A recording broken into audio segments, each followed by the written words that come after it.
G'day everyone and welcome to another video. Now, you join me in the Kent suburbs where I've tracked down a pretty dangerous old beast, and although we are surrounded by giant crocs, they are of no danger compared to what is possibly behind me.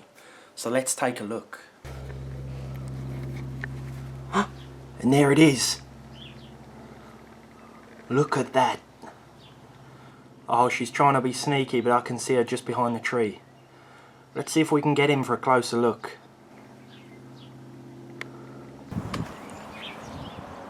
Now, here we are, and you can clearly see that I've got within touching distance. This one appears to be about 10 years old, and because of this, she's quite slow, even in basic everyday tasks.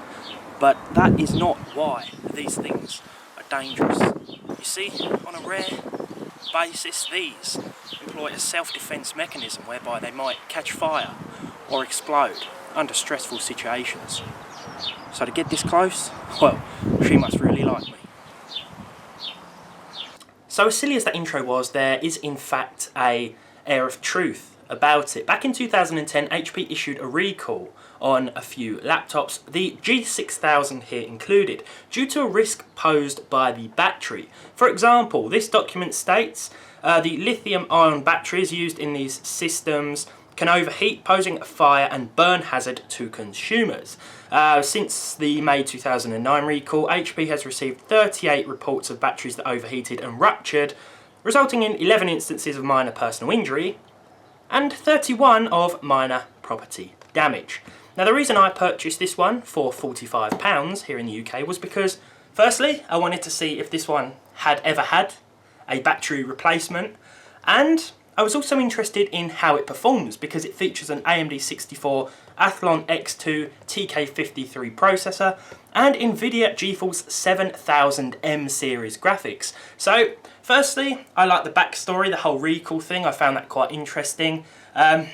And secondly, I just wanted to check out how a laptop this cheap would perform in everyday tasks and, of course, some gaming too. So let's get into it and first check out whether or not this laptop has one of the batteries affected in the recall, according to the serial numbers on this site. Right, so batteries in these are pretty easy to check.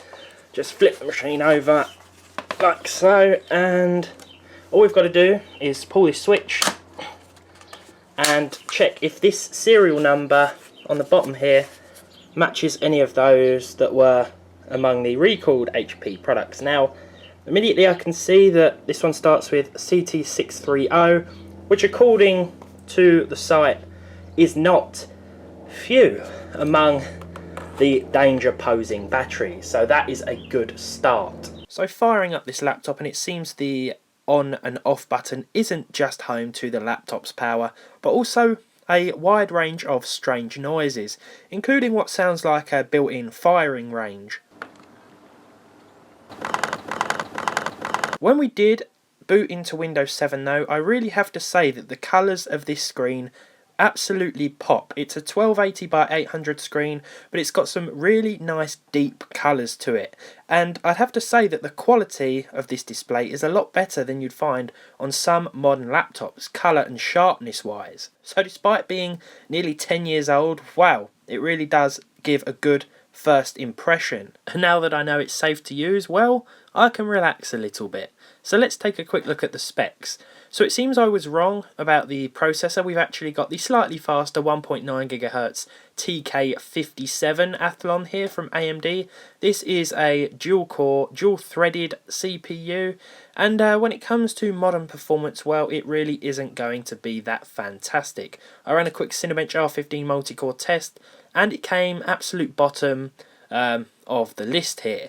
You could probably compare it to some older single-core Intel chips, Intel desktop chips that is, in terms of performance, like the Celeron G460 for example. So you're not going to be getting magnificent processing power out of this thing. Graphics wise, we've got the GeForce 7000M series from NVIDIA, as well as onboard NForce 610M graphics too, which I believe support up to DirectX 9 and nothing more, so finding any modern games that run might be a little bit easier said than done.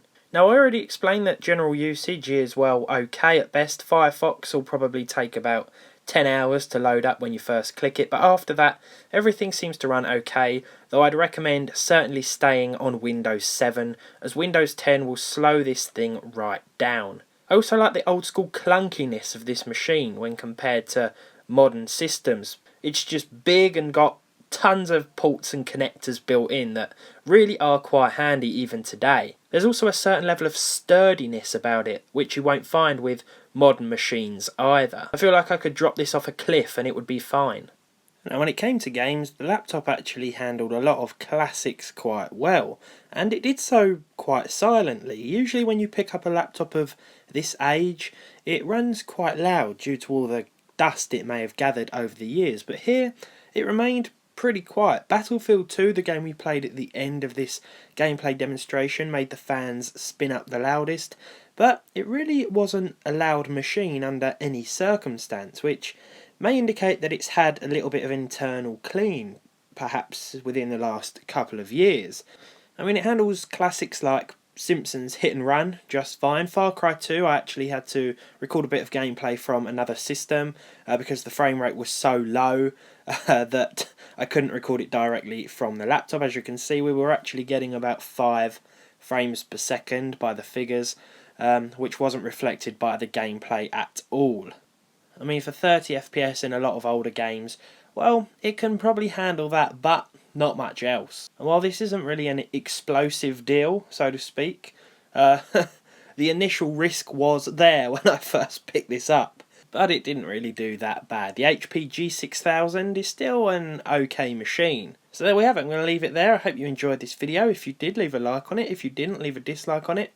Let me know if you still have one of these laptops in your system and whether you had to send it back or get that battery replacement for it, or perhaps yours blew up. Who knows? As always, thank you very much for watching. Subscribe to the channel if you haven't done so already, and hopefully I'll see you all in the next one.